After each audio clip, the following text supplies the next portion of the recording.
In this video, you are going to learn about cross-hatching and how to create a value scale using the cross-hatching technique. When you are using the cross-hatching technique to create a value scale, you want to create an even value across the entire square. So you are going to draw your lines from all four sides of your square when you are adding value to that square, okay? Let's get started with a few things of what not to do. Remember, we are creating different values by using the same amount of pressure when we are creating our lines.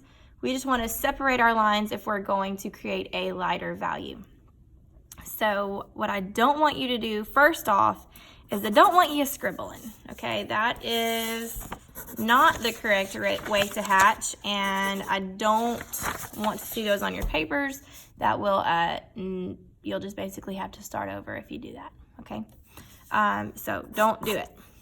Also, I don't want you to draw your lines with a blunt end. Remember, always pick up your pencil when you are finishing those lines, and you always want to start your hatching line on the line of your box, okay? Because if you start your hatching lines in the center of the box and you create your value, your box isn't full of that value because you have these white spaces around the edges, and that is something that you don't want to have when you are creating a value scale. What value do you start with when you are creating a value scale? If you answered black, that is correct. You want to start off with your darkest value to kind of help you understand what value you're creating next. So we're going to start by starting our line on the line of the box, and I'm picking my pencil up as I am pulling the line towards me. It's important to do that because that helps you create a straight line when you are hatching. And I'm just turning my paper, always starting my line on the line of the box. And you really want your line to at least go past the middle of the square. And you want to get it as close to the other side of the square as you can without going through that other line. You don't want your lines going outside of the box. I noticed when I was creating the example value scale that the paper for the black square was warping towards the end. And so if that happens to you, just understand that you're not doing anything wrong, that it's just the quality of the paper that is causing your square to warp a little.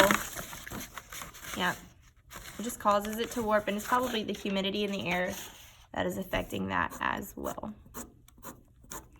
But when we are creating our projects, we'll be working on better quality paper, so that should not happen.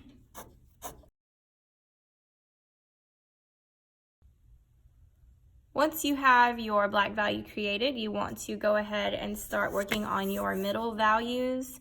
And once again, we are going to start our lines on the edge of the square, pull them towards us, pick our pencil up as we finish the line to create that faded point. And you want to start off by making your values way too light. Now on the paper that you are working on, you should have your other two value scales as examples to compare your values to. And you can always hold your paper up and squint as you're making your values darker to match the values with your other value scales to kind of help you understand if your value needs to be darker or lighter to make that gradual change from dark to light.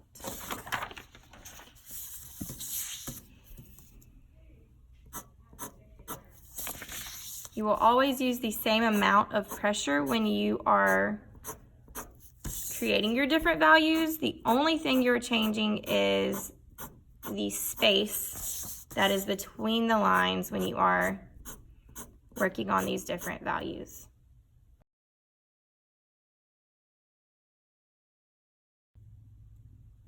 When you are creating these lighter values, you want to be strategic in the placement of your lines because you want that value to be evenly spaced out across the entire square.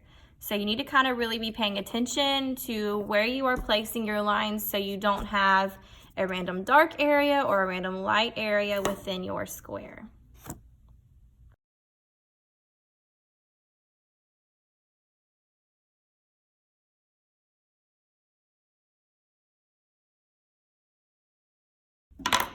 When you are done creating your value scale, you want to clean up any smudges that you might have created with your hands. And you can always check your value scale, compare it to the blending value scale. Your values should be similar. And lastly, you will always pick your value scale up, hold it out at arm's length, and squint your eyes to check that your values gradually change from each square. And they either get lighter as you go to the left or they get darker as you go to the right.